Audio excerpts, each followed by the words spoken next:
si ka mundësi që kur po ndërtoni këto gradacela me 20, me 30, me 40 kate, si do shkoj uji aty sipër? Pra ju po thoni që në kohën e Enverit ka pasur 24 orë ujë. 24 orë ujë. Unë kam ikur përpara se ta hapej Shqipëria, se nga që kam qenë përkthyese, nga gjuhët e uja që punoja me Alp Turizmin, kam ikur për vizitë atëherë, por nga që u hap Shqipëria unë ndënja, edhe prandaj e di domethënë këtë diferencën kur erdha mbas 15 vjetëve, 20 vjetëve, kur erdha mbrapsh para 3 vjetësh, 25 vjetëve, e gjeta Shqipërinë që nuk gjeja dot shtëpinë time.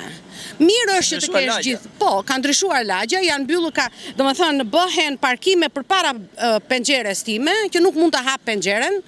Dhe ajo që është më kryesorja është që nuk ka ujë Tirana. Qofse do që të përhecësh, ta kesh popullin tënd të jeti në mirëqenie, e do popullin tënd që të jeti bukur, të jeti pastër, të jeti edukuar, edukata fillestare fillon tek uji. Ke higjena. Në qoftë se unë nuk kam higjen dhe unë do lahem një grua 65 vjeç të lahem unë me ujë të ftohtë, është turpi i botës. Edhe kur ja thua, qeshin njerëzit. Mëse nuk gjet gjë. Nuk është puna se do më gjej gjë. Po në qoftë se unë dua të jetoj si përpara Enverit, atëherë le ta kthej me kokën atëherë.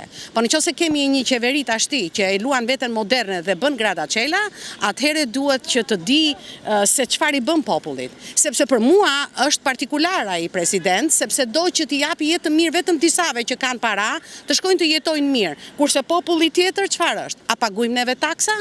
Paguajmë. E po ja që bidonat ishin me vrima, prandaj nuk erdhen. Tashi, është edhe një gjë tjetër për punën e makinave. Se trafiku nuk respektohet. Më përmende pak më parë, the që tek penxheria ime parkojnë makinën. Ke pasur një rast janë zënë për parkimin aty? Çdo ditë, orë e minutë. Pasaj mbrapa pallatit tim janë dhe njerëz grupe që kam dëgjuar, unë si kam parë, unë vetëm kam ndjerë erën, që po ta kesh penxherën hapur, të gjithë janë duke pirë marijuana. Po, çfarë bën policia?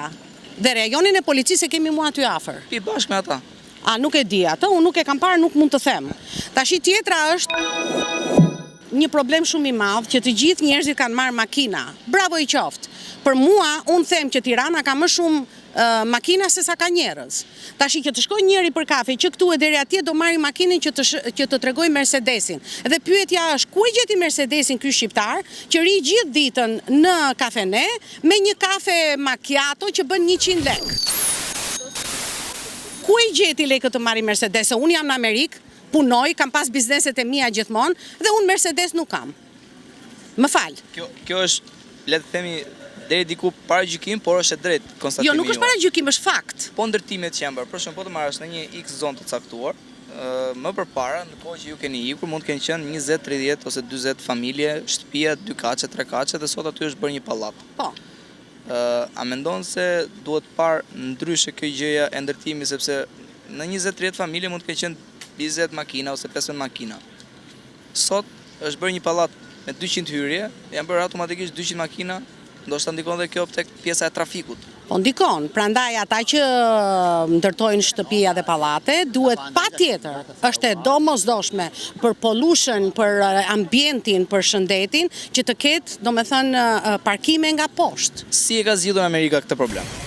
Në Amerikë varet se në çfarë qyteti zjeni për parkimin aty? E para punës unë të shkoj në një mall ose të shkoj në një supermarket, çdo supermarket të jep parkingun e vet. Shkon e parkon makinën si zotëri, edhe as nuk paguan asgjë, futesh brenda, bën psonjat e tua dhe futesh në makinë dhe ikën në shtëpi.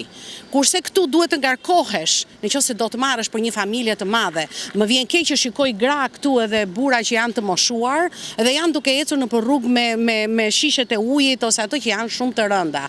Është shumë e dhimbshme të shikosh një gjë të tillë. Pastaj dhe këta shoferat e rinj që dalin, më bën përshtypje që ke autobuzin përpara dhe nuk e respektojnë autobuzin. Edhe kalojnë kështu, futen skiç që thon, edhe nuk respektojnë shenjat e linjave, si i thon. Nuk ka linja këtu. Dhe pastaj papritur të del ai policia aty dhe të jep një gjob se thot po kalonte kalimtari dhe ti nuk e respektove. Po çfarë të respektoj unë kur kalimtari nuk e shikon dritën që duhet kalojë para punës? Edhe e dyta, kur ti ke 2 linja dhe këtu ke 5 makina që të futen njëri përpara tjetrit, është një kaos. nuk është as kulturë, as edukat, as nuk është diçka e lehtë për popullin. Do thuash ti që çdo njeri nuk e ka gjithë përgjegjësinë qeveria, por e ka transportin dhe popull. publik qarkullon nëpër gjithë Tiranën. Po, edhe ajo Duke transporti publik në më Tiranë. pëlqen. Ajo doja ta thoja që autobuzat më pëlqejnë, linjat e autobuzave dhe nuk më bën përshtypje që nuk rije duke pritur gjysmore që të vijë autobuzi. Vinë shpesh. Vjen shpesh, edhe vjen fatorinua, paguan dhe çdo gjë është në rregull. Më pëlqen jashtëmase.